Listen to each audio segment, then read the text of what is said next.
80 years is not 80 days.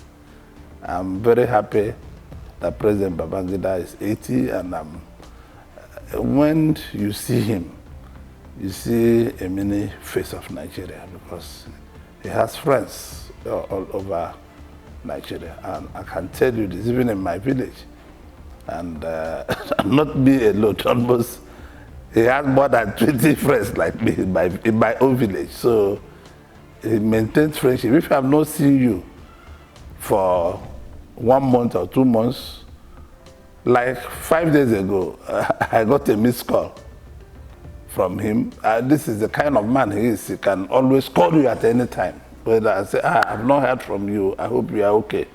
And that's all. They drop the phone. And I believe